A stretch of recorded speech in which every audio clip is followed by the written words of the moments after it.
Assalamualaikum warahmatullahi wabarakatuh. Mari klik subscribe di channel ini dan aktifkan tanda loncengnya untuk mendapatkan update pemberitahuan di video berikutnya.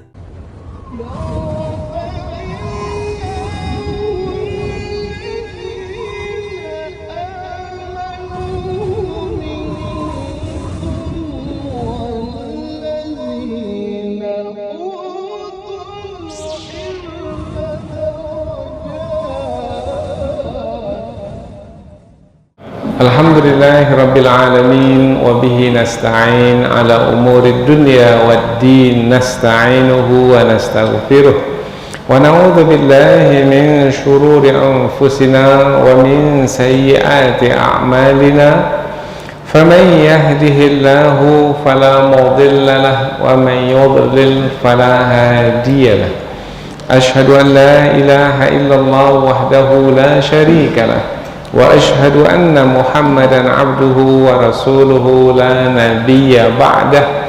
Amma ba'd. Kita bersyukur kepada Allah Subhanahu wa taala yang masih melimpahkan rahmat dan nikmatnya. Kita bersyukur dengan mengucapkan alhamdulillahi rabbil alamin. Kemudian tidak lupa pula bersalawat kepada Rasulullah dengan mengucapkan Allahumma salli ala Sayyidina Muhammad wa ala ali Sayyidina Muhammad, dan bersalam kepada Rasulullah dengan mengucapkan Assalamu alayka ya Rasulullah.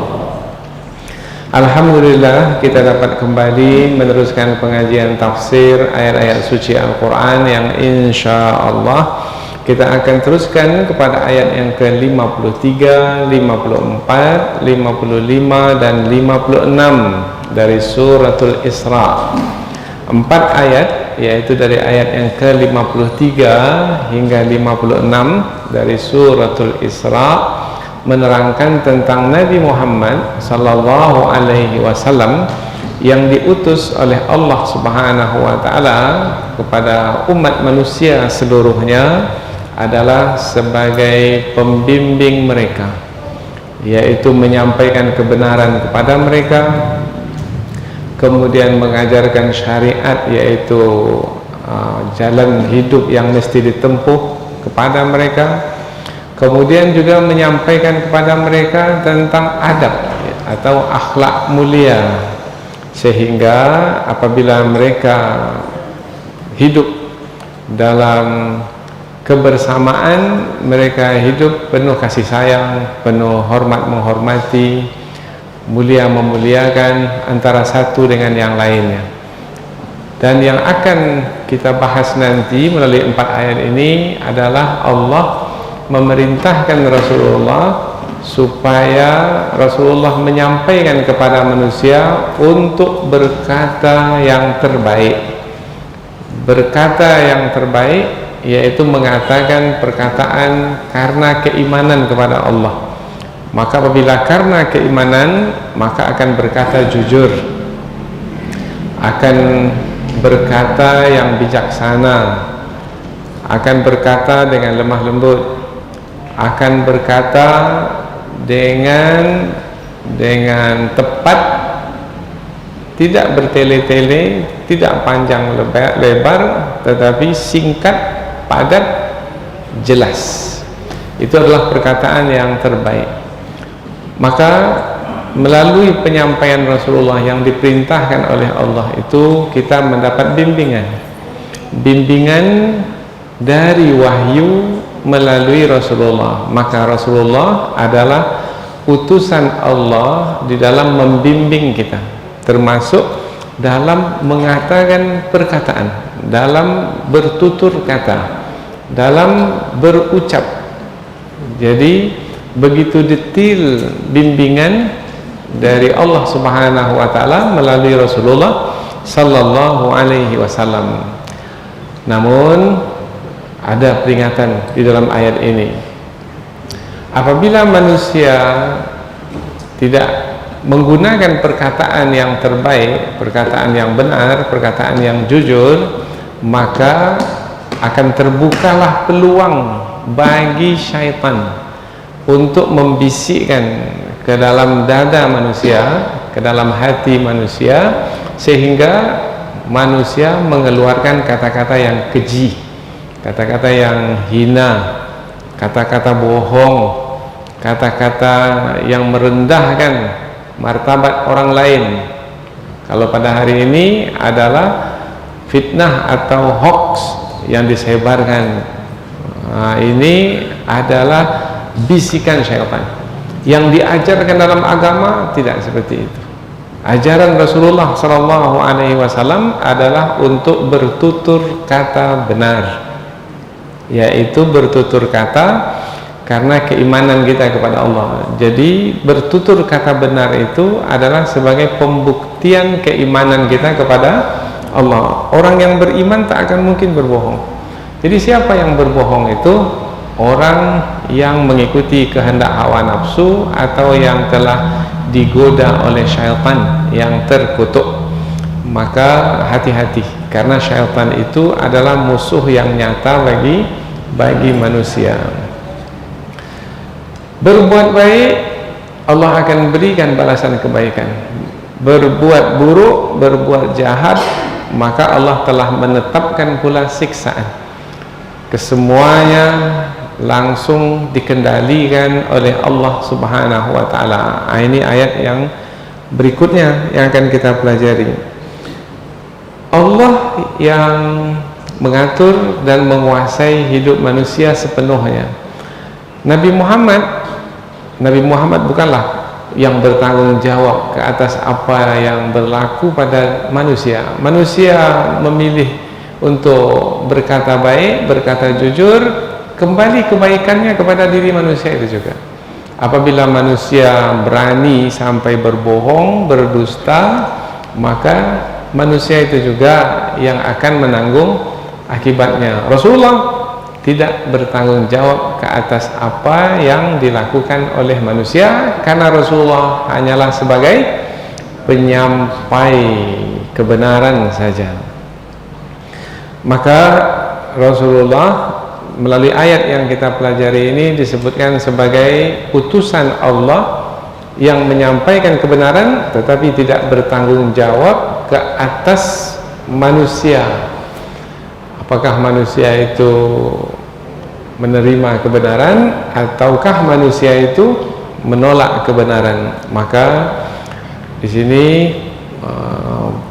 posisi atau kedudukan manusia itu adalah yang membuat pilihan, kemudian nanti yang akan bertanggung jawab terhadap pilihan yang dibuat itu, yaitu apabila memilih menerima bimbingan Rasulullah, beruntunglah. Tetapi kalau memilih untuk menolak bimbingan Rasulullah, tak mau dibimbing oleh Rasulullah, kalau tak mau dibimbing oleh Rasulullah berarti mau dibimbing oleh siapa dia? Oleh syaitan. Sementara syaitan itu musuh yang nyata, maka dialah yang akan menanggung akibatnya. Rasulullah tidak bertanggung jawab ke atas orang yang tidak mau dibimbing itu. Kemudian Allah menerangkan tentang tingginya kedudukan Rasulullah sebagai pembimbing umat, yaitu sama seperti rasul-rasul yang terdahulu, sama seperti Nabi Daud yang dahulu diberi kitab Zabur, sama seperti dengan Nabi Musa yang dahulu diberi kitab Taurat, sama seperti Nabi Isa yang dahulu diberi kitab Injil. Nabi Muhammad juga diberi kitab yaitu Al-Quran. Kemudian rasul-rasul yang disebutkan dalam Al-Quran berjumlah 25 rasul itu, antara satu dengan yang lain memiliki kelebihan. Ada yang dilebihkan oleh Allah ke atas yang lainnya. Memang semua mereka itu adalah rasul, tetapi masing-masing memiliki kelebihan, dan yang paling banyak diberi kelebihan oleh Allah adalah Rasulullah sallallahu alaihi wasallam. Maka ketika pembahasan tentang Rasul sebagai pembimbing umat, Nabi Muhammad sebagai pembimbing umat, maka kita memahami kedudukan Rasul yang sangat tinggi sekali. berbanding dengan rasul-rasul yang lain, maka beruntunglah kita ini sebagai umat Nabi Muhammad dibimbing oleh rasul yang memiliki kedudukan yang tinggi. Nah, inilah dia muqaddimah, yaitu sebagai penghantar kepada kajian kita pada kesempatan ini, yaitu 4 ayat lanjutan dari pengajian kita yang sebelumnya, yaitu masih di surah Al-Isra, yang kita mulai dari ayat yang ke-53 sampai ayat yang ke-56 tentang Nabi Muhammad sebagai pembimbing umat. Sebagaimana biasa, kita akan membaca ayat yang akan kita pelajari, kemudian kita akan menerjemahkannya terlebih dahulu supaya kita lebih dekat dengan ayat yang akan kita pelajari, yaitu melalui terjemahan. 4 ayat yang kita pelajari ini adalah menerangkan tentang Nabi Muhammad, membicarakan tentang Nabi Muhammad sebagai Rasul Allah kepada semua manusia. Jadi ada Rasul Allah pada masa dahulu kepada kaumnya saja diutus. Nabi Muhammad diutus kepada seluruh manusia tanpa terkecuali. Bahkan bukan hanya kepada bangsa manusia, tetapi juga diutus kepada bangsa jin, ila tsaqalain, yaitu kepada bangsa jin juga. Maka insyaallah mudah-mudahan dengan 4 ayat ini bertambah keimanan kita kepada Allah, bertambah pula kecintaan kita kepada Rasulullah sallallahu alaihi wasallam. Allah Subhanahu wa taala berfirman, A'udzu billahi minasyaitonir rajim. Bismillahirrahmanirrahim. Wa qul li'ibadi yaqulu allati hiya ahsan innasyaitana yanzaghu bainahum innasyaitana kana lil insani aduwwan mubina rabbukum a'lamu bikum iyasha' yarhamkum wa iyasha' yu'adzibukum wa ma arsalnaka 'alaihim wakila wa rabbuka a'lamu biman fis samawati wal ard wa laqad faddalna ba'dan nabiyyina 'ala ba'd wa atayna Dawuda zabura. Mungkin sampai di sini, mungkin 3 ayat ini saja mungkin, karena ayat yang berikutnya lebih dekat untuk dibahaskan dengan ayat yang sesudahnya. Kalau kita ambil lagi, maka nanti ayat yang berikutnya seperti terbawa sebahagian dalam pembahasan nanti. Jadi 3 ayat sajalah, yaitu 53, 54 dan 55 ya. Kita terjemahkan, wa qul, dan katakanlah wahai Muhammad, li'ibadi, kepada hamba-hambaku, yaqulu, hendaklah mereka berkata, allati hiya ahsan, yang terbaik, berkata dengan perkataan yang terbaik. Perkataan yang terbaik itu adalah yang benar, yang jujur. Inna syaitana, sesungguhnya syaitan itu, yanzahu, menimbulkan perselisihan, bainahum, di antara mereka, menimbulkan perselisihan di antara mereka kalau mereka itu tidak mengatakan perkataan yang baik, perkataan yang benar, maka nanti akan berselisih.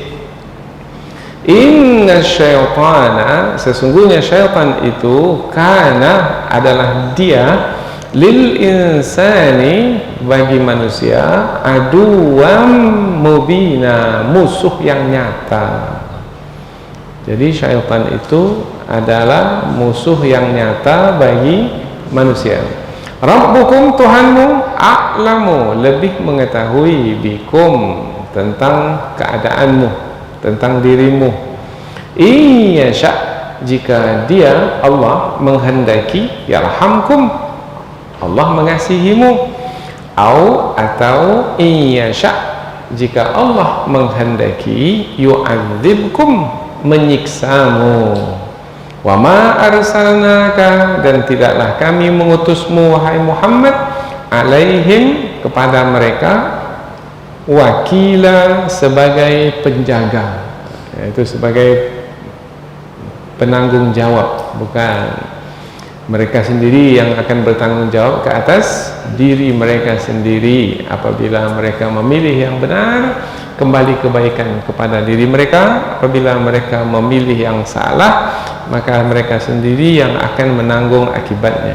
Wa rabbuka, dan Tuhanmu wahai Muhammad, a'lamu, lebih mengetahui, biman, terhadap siapa yang fis samawat, berada di langit. Siapa yang berada di langit? Makhluk Allah yang berada di langit itu siapa? Para malaikat. Dan juga ada Rasul yang diangkat ke langit, yang nanti insya Allah di akhir zaman menjelang kiamat akan diturunkan ke bumi. Siapa dia?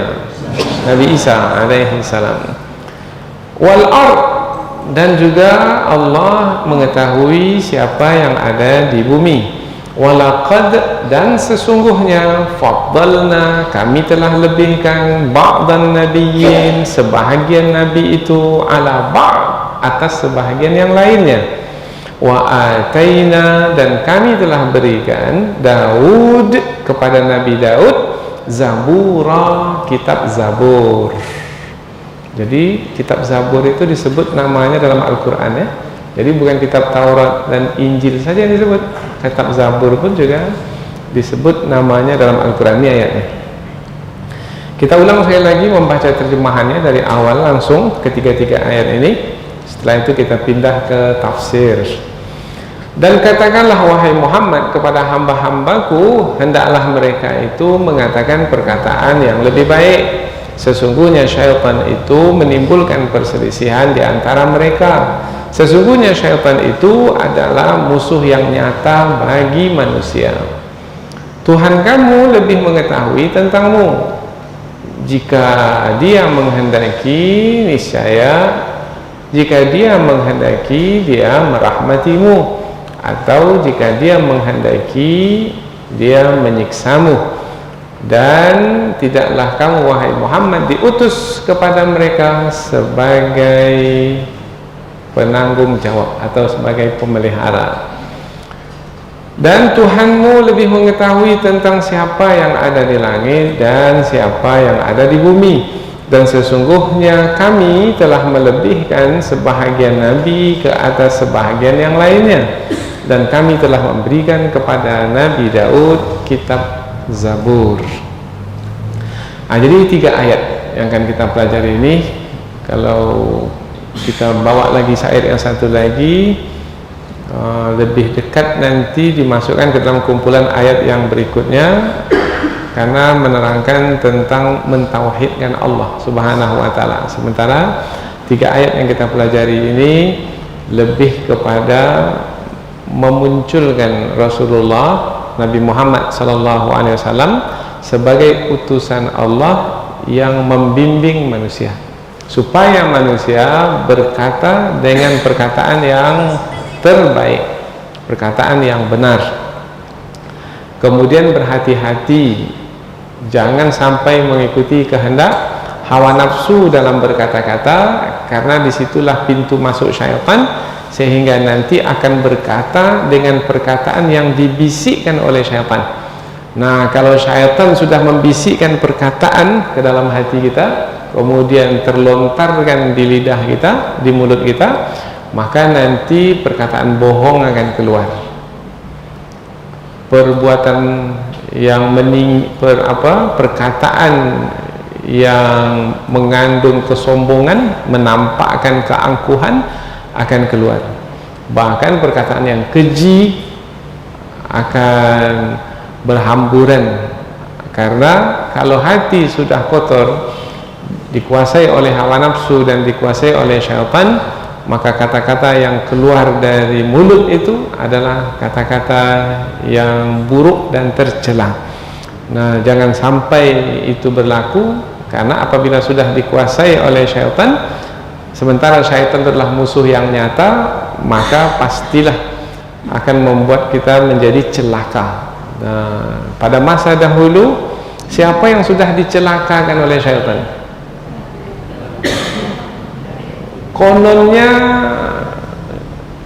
syaitan itu memberi nasihat, tapi rupanya syaitan itulah yang menyuruh dua hamba itu untuk melakukan apa yang dilarang oleh Allah Subhanahu wa taala. Akhirnya kedua hamba itu dikeluarkan dari surga. Nah, siapa yang dua hamba itu? Kalau tak tahu keterlaluan, ya. Maka disebutkan di dalam Al-Quran, fadallahuma bihurur, maka syaitan itu menipu Nabi Adam dan Hawa itu dengan tipu daya muslihat, sampai-sampai syaitan itu bersumpah. Syaitan, iblis boleh jadi dipakaikan kepada yang sama, yaitu kepada makhluk yang sama. Iblis namanya iblis, syaitan itu perangainya syaitan. Ya, iblis, kalau disebut iblis itu nenek moyangnya bangsa jin. Nah, syaitan yang berperangai buruk. Nah, yang berperangai buruk itu bisa jadi iblis nenek moyangnya dan juga anak cucu keturunannya. Bahkan syaitan itu pun juga bisa dipakaikan kepada manusia. Kalau perangainya seperti syaitan, maka manusia itu pun juga boleh disebut syaitan. Syayatinul jinni wal ins, syaitan dari kalangan jin dan manusia. Minal jinnati wan nas, dari jin dan dari manusia.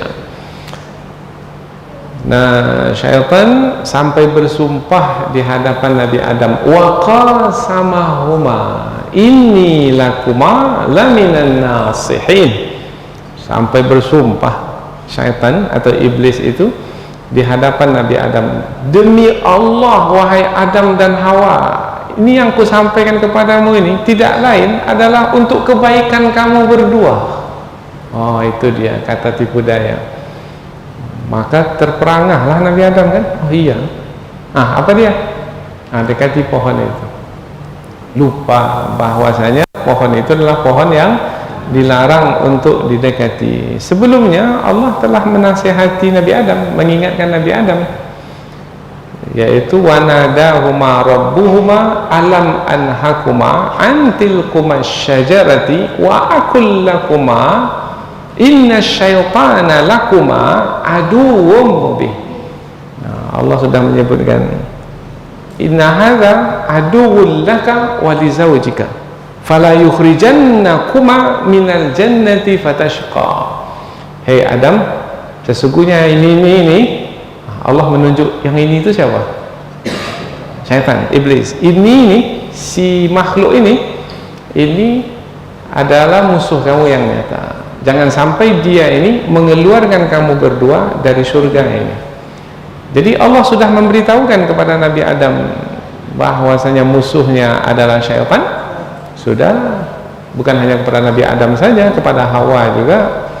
Tapi karena tipu daya atau bujuk rayu atau godaan syaitan yang begitu hebat dan dahsyat, sehingga Nabi Adam terlupa bahwasanya yang dibisikkan oleh syaitan itu adalah yang dilarang oleh Allah Subhanahu wa taala.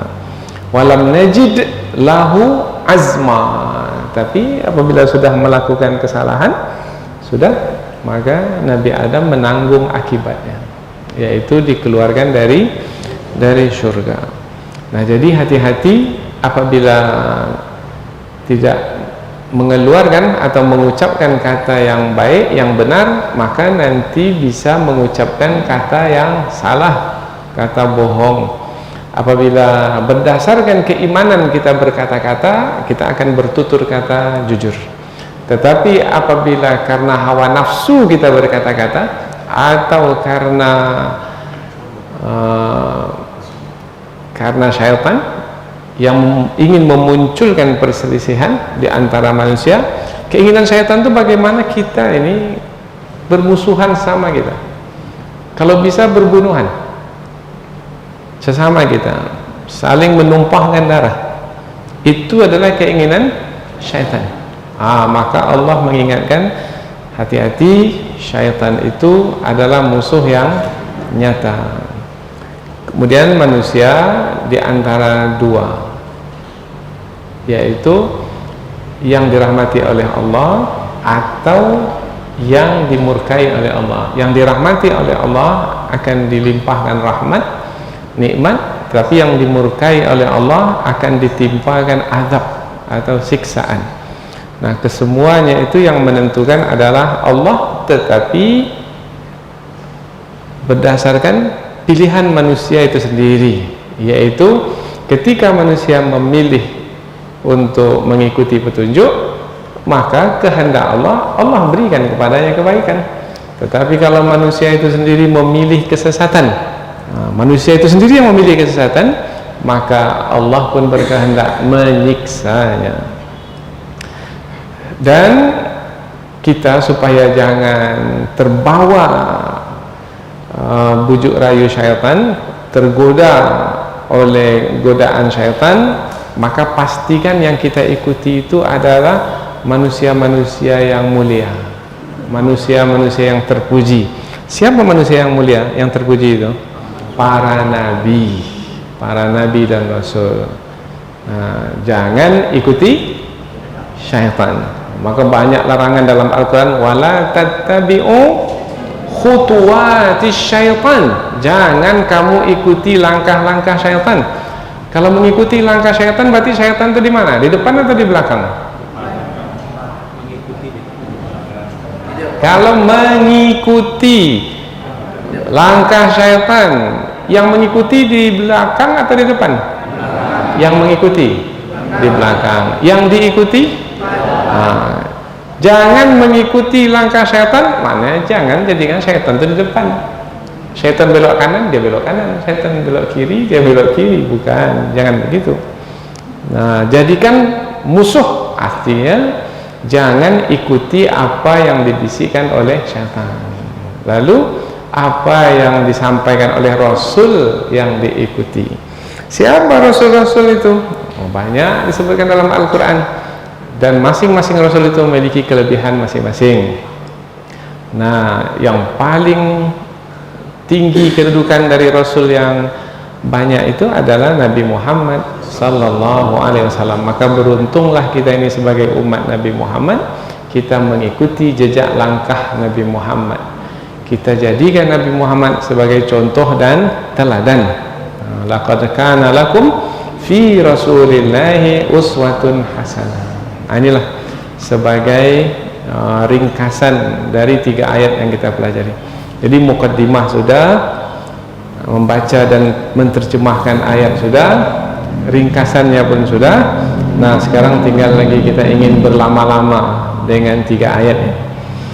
Berlama-lama ini maksudnya kita ingin melihat apa saja yang kira-kira terkandung di dalam ayat ini yang bisa kita jadikan sebagai pelajaran bagi hidup kita. Karena tujuan belajar tafsir itu adalah supaya kita lebih mengetahui kandungan ayat untuk kita pakaikan dalam kehidupan kita.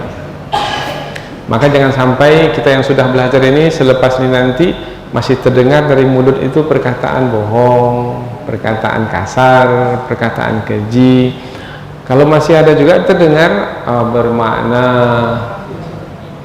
ilmu itu tidak diamalkan. Sementara orang yang berilmu sebenarnya bukanlah orang yang banyak pengetahuannya, banyak ingatannya. Kalau ujian akhir tahun dia bisa jawab setiap pertanyaan. Bukan itu orang yang berilmu. Orang yang berilmu itu adalah orang yang mengamalkan ilmunya. Jadi siapa yang paling berilmu bukan orang yang paling tinggi pendidikannya. Boleh jadi LCMA itu ilmunya tak seberapa, karena tak diamalkan ya. Nah, boleh jadi mak kita, orang tua kita yang di kampung sana, mungkin hanya tamat sekolah dasar saja, tetapi ilmu tentang agama ini diamalkan. Mengajinya di surau saja, tapi dapat 1-2 dari buya-buya di surau itu diamalkannya dan dipegangnya teguh-teguh. Nah, boleh jadi orang tua kita yang hanya seperti itu lebih berilmu dari kita. Jadi jangan berbangga dengan gelar ya. Tahu enggak nih, doktor ini? Enggak, bukan. Siapa orang yang berilmu? Al-alim man amila bi'ilmihi. Siapa orang yang berilmu itu? Orang yang mengamalkan ilmunya. Bertambah pula ilmu kita ketika kita mengaji ayat-ayat ini, hendaknya kita amalkan sehingga betul-betul kita disebut sebagai orang yang berilmu. Nanti kita disebut oleh orang mengaji aja banyak tuh, tapi tak ada diamalkan. Perangainya sama aja, mengaji udah bertahun-tahun, tak ada beda dengan yang lain. Kata orang begitu. Karena sebenarnya kita mengaji ini untuk kita amalkan, insya Allah, mudah-mudahan. Baik, kita mulai pengajian. Ayat yang ke-53. Wa qul li'ibadi, dan katakanlah wahai Muhammad, dan katakanlah, siapa yang memerintah? Allah. Siapa yang diperintah? Nabi Muhammad. Maka dari perkataan kul ini adalah perkataan yang menerangkan Nabi Muhammad itu adalah utusan Allah. Karena dari perkataan ini, katakanlah, bermakna Rasulullah diperintah oleh Allah. Berarti Rasulullah menerima wahyu dari Allah yang di dalamnya ada perintah untuk dijalankan. Yang isi perintah tersebut adalah untuk disampaikan kepada manusia supaya manusia berkata yang benar, berkata dengan perkataan yang terbaik. Waqul, dan katakanlah wahai Muhammad kepada li'ibadi, kepada hamba-hambaku, hamba Allah. Hamba Allah, kita ini hamba Allah bukan? Kadang-kadang kita memberikan infak ini dari hamba Allah, tapi 10.000 cuma.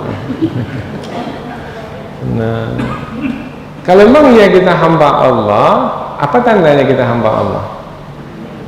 Hamba itu maknanya tunduk dan patuh. Itu makna hamba. Dari kata abada, ya'budu, ibad, abdun, ibad. Abdun satu, ibad ramai. Abdullah satu orang hamba Allah. Ibadullah para hamba-hamba Allah. Kata abada itu maknanya tunduk atau patuh. Abdullah berarti orang yang tunduk dan patuh kepada Allah. Jadi hamba Allah itu adalah orang yang tunduk dan patuh kepada Allah. Kalau disebut tunduk dan patuh, itu berkaitan dengan apa? Dengan perintah. Tunduk dan patuh kepada Allah, apabila Allah memerintah, maka dia menjalankannya. Itu hamba Allah. Apabila Allah melarang, maka dia tidak melakukannya atau meninggalkannya. Itu hamba Allah.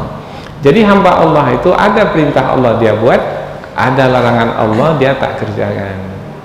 Maka kita hamba Allah bukan? Oh iya, tapi belum sempurna. Nah, panjang betul jawabannya. Padahal kita hanya tanya ya atau enggak. Nah, kita ini hamba Allah bukan? Ada lagi jawaban insya Allah. Nah, hamba Allah adalah yang tunduk dan patuh kepada Allah. Kita tambah satu lagi kata, yaitu tunduk dan patuh kepada Allah karena keimanan kepada Allah, maka dengan kesukaan, suka. Ada perintah Allah, aqimus salah, dirikanlah salat. Maka tadi kita salat maghrib, itu perintah Allah kita buat. Kemudian kita salat isya. Nah, kita salat tadi itu kita tunduk dan patuh kepada Allah. Perintah Allah kita buat. Tapi suka atau tidak? Suka atau terpaksa? Kalau suka berarti hamba Allah. Jadi ciri atau tanda seorang itu adalah hamba Allah kalau suka dalam ketundukan dan kepatuhannya kepada Allah, itu adalah hamba Allah. Tapi kalau terpaksa, itu bukan hamba Allah. Ini mengaji seperti ini, hadir dalam majlis ilmu ini kan perintah Allah. Sampai kita ke sini ini, suka atau terpaksa? Betul-betul ini. Tak terpaksa dibawa oleh suami. Ini kalau tidak kena suami tak sampai saya ke sini ini, Ustaz. Oh, berarti terpaksa. Nah, yang terpaksa itu bukan hamba Allah.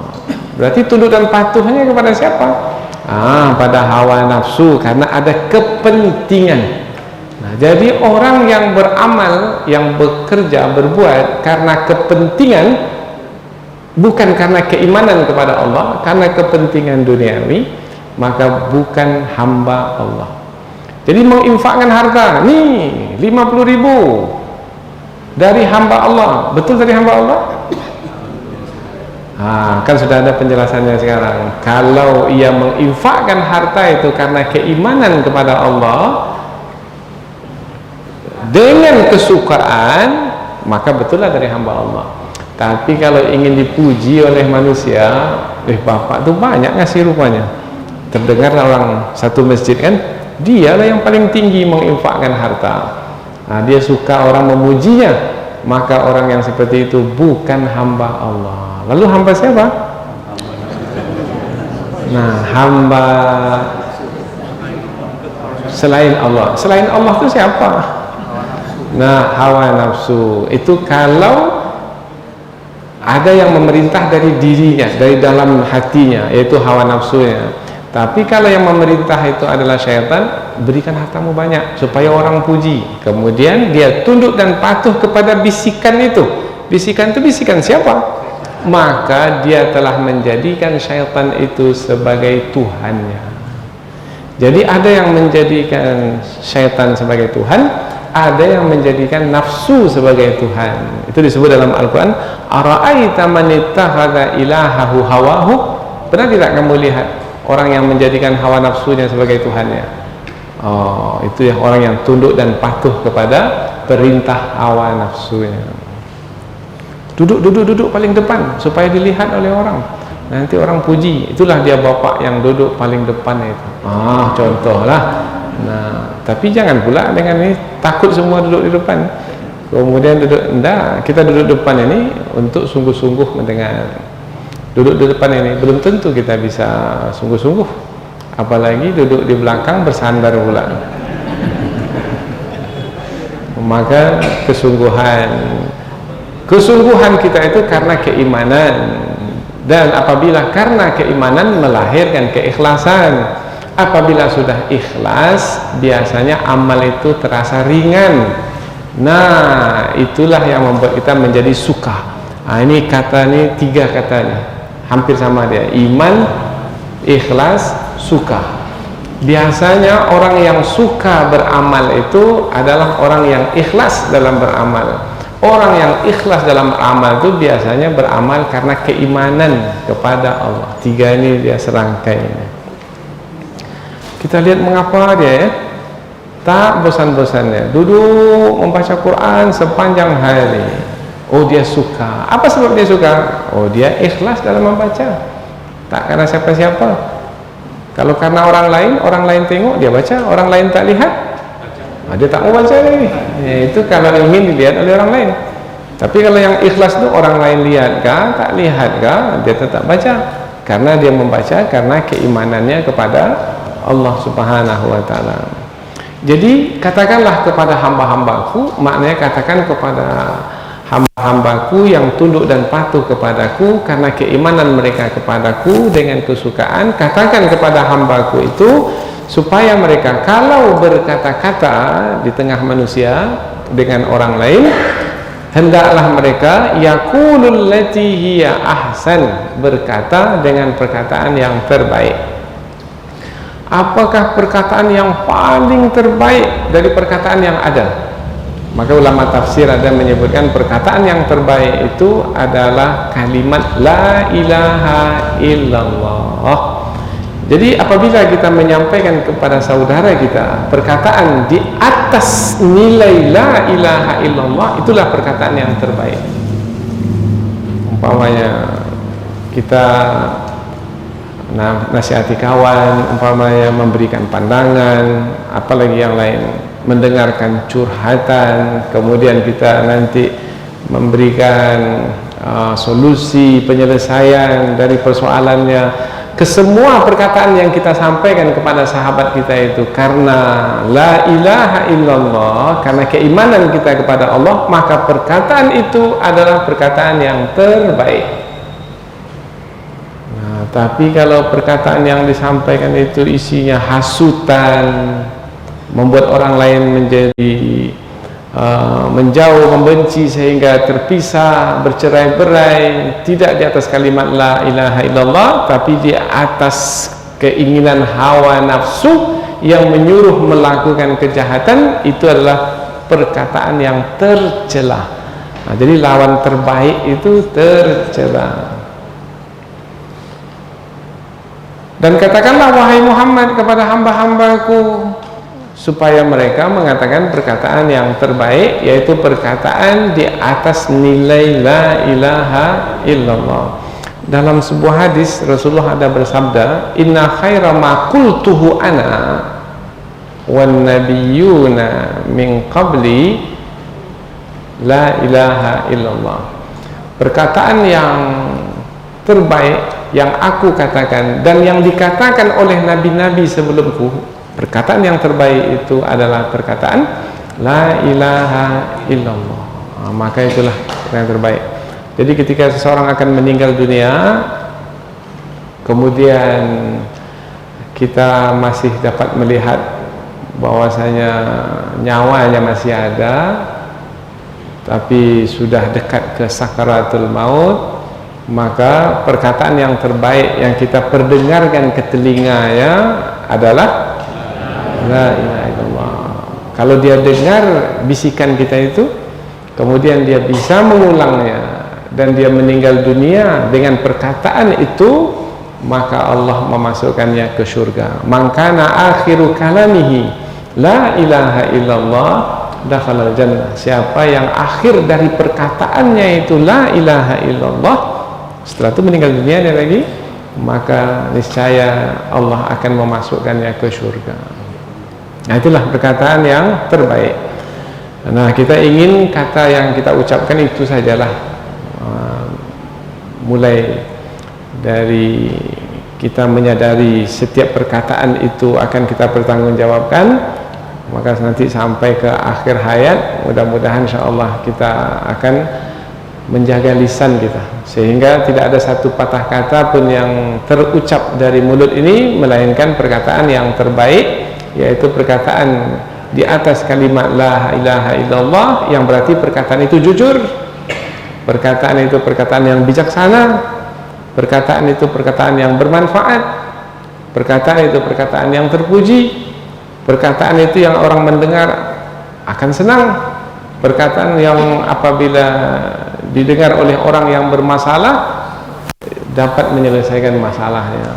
Perkataan yang seperti itu hendaknya yang kita keluarkan dari mulut kita. Hati-hati, dari mulut yang sama juga bisa keluar perkataan yang tercela. Kapan itu bisa terjadi? Kalau di dalam hati itu ada hawa nafsu yang berkuasa. Jadi apabila hawa nafsu menguasai hati, maka hawa nafsu akan menghantar pesan ke mulut untuk berkata-kata yang perkataan itu adalah perkataan yang tercela. Atau ada syaitan yang menguasai hati kita itu, sehingga dia bersarang menempati hati kita itu, kemudian dia bisikkan sesuatu, kemudian kita ikuti bisikannya itu, akhirnya keluarlah kata dari mulut, kata yang buruk dan tercela. Kata yang mana yang buruk, yang tercela?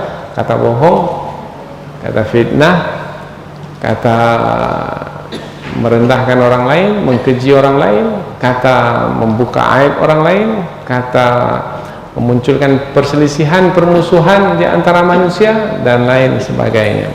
Maka ini yang diingatkan di penghujung ayat, inna syaitan, sesungguhnya syaitan yanzaghu bainahum, memunculkan perselisihan di antara kamu melalui apa? Melalui perkataan yang diucapkan.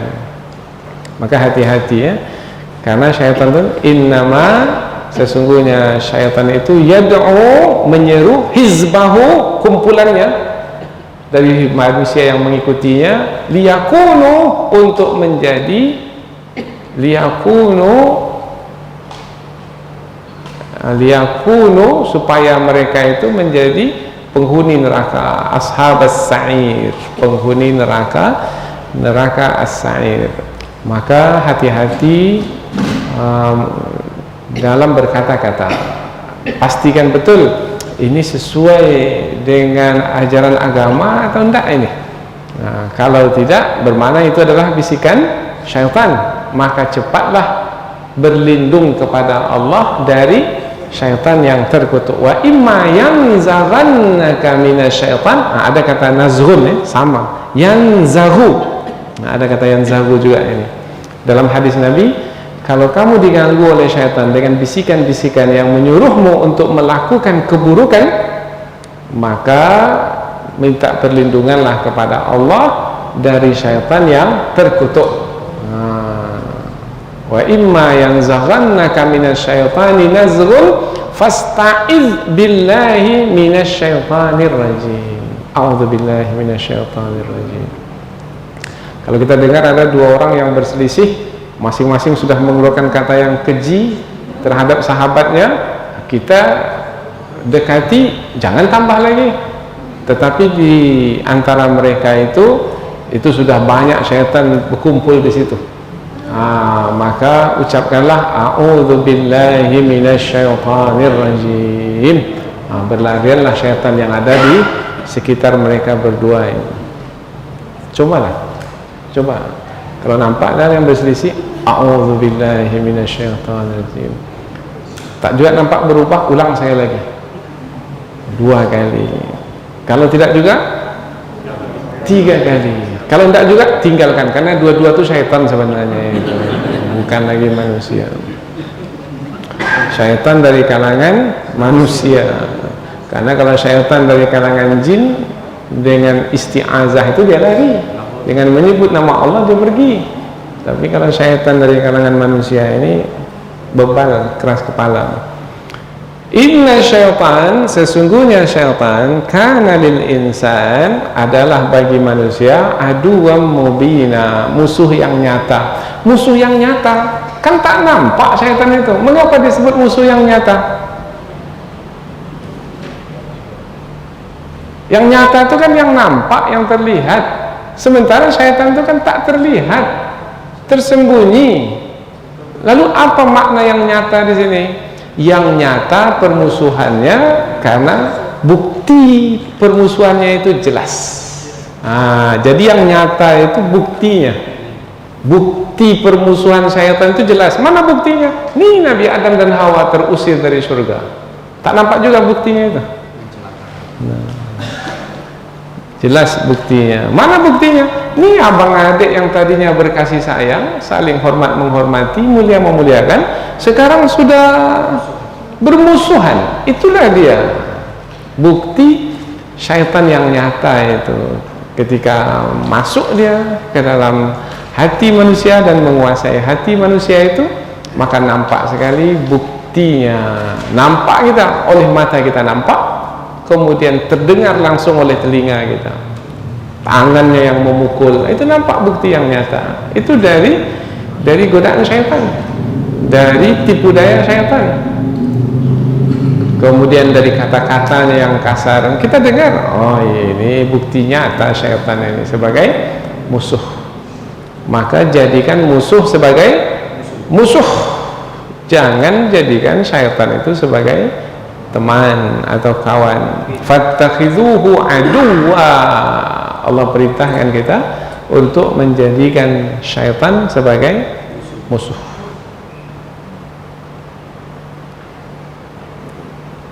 Rabbukum a'lamu bikum, Tuhan kamu lebih mengetahui tentang kamu. Iyasha' yarhamkum au iyasha' yu'adzibukum wa ma arsalnaka 'alaihim wakila. Jika Allah menghendaki, Allah akan merahmatimu. Siapa yang akan dirahmati oleh Allah? Siapa yang mau mengikuti bimbingan Rasulullah. Siapa yang akan diazab oleh Allah? Siapa yang berpaling dari bimbingan Rasulullah. Hidup ini ujian. Nah, ujian itu adalah pilihan. Nah, kita ketika masuk dalam ruang ujian, bermakna dalam ruangan itu kita disuruh memilih. Nah, biasanya soal-soal ujian itu pilihan. Nah, buat pertanyaan, jawabannya A, B, C, D. Nah, di antara yang 4 itu A, B, C, D. Nah, di antara yang 4 itu ada satu yang benar. Pilih yang mana? Itu dipersilahkan kita untuk memilih. Nah, kalau yang benar itu adalah yang A, umpamanya E, maka kita pilih yang benar, berhasil dalam ujian. Tapi apabila yang salah yang kita pilih, gagal dalam ujian. Nah, jadi ujian itu sebenarnya adalah memilih. Rasulullah sudah menyampaikan ini yang benar, ini yang salah. Yang benar yang kita pilih berhasil dalam ujian. Tapi yang salah yang kita pilih gagal dalam ujian. Yang benar yang kita pilih Allah merahmati. Yang salah yang kita pilih Allah menyiksa. Maka apa yang akan berlaku pada diri kita sebenarnya kita sendiri yang menjadi penyebabnya. Atas sebab kita hidup ini sebagai ujian. Jangan salahkan sesiapa. Tangan yang mencincang, tahu semua peribahasanya kan? Tahu yang memikul. Wa ma arsalnaka 'alaihim wakila, ujung ayat, dan kami tidaklah mengutusmu wahai Muhammad sebagai penanggung jawab bagi mereka. Tidak. Mereka pilih yang benar, mereka sendiri yang akan mendapatkan kebaikannya. Mereka pilih yang salah, mereka sendiri yang tanggung akibatnya. Bukan Nabi Muhammad yang tanggung, enggak. Begitu juga umpamanya orang tua. Orang tua sudah mengajar anaknya, sudah menyampaikan kepada anaknya, nak, ini benar, ini benar, ini benar. Yang ini, nak, salah, salah, salah.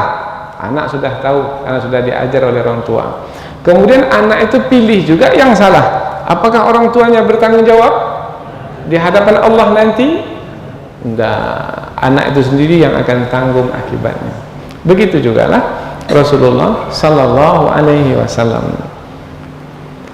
Wa rabbuka a'lamu biman fis samawati wal ardh wa laqad faddalna ba'dhan nabiyyina 'ala ba'd. Dan Tuhan kamu wahai Muhammad lebih mengetahui siapa yang ada di langit dan di bumi. Lebih mengetahui ini maksudnya apa? Lebih mengetahui siapa yang lebih istimewa, yang lebih utama dari yang lainnya. Seperti kita sekarang ini, saya tak tahu mana yang lebih istimewa, ini tak tahu, karena semuanya ikut pengajian. Pengajian yang akan datang ikut juga, pengajian yang lalu ikut juga, semua ikut. Maka mana yang lebih bagus, yang lebih baik, tak tahu.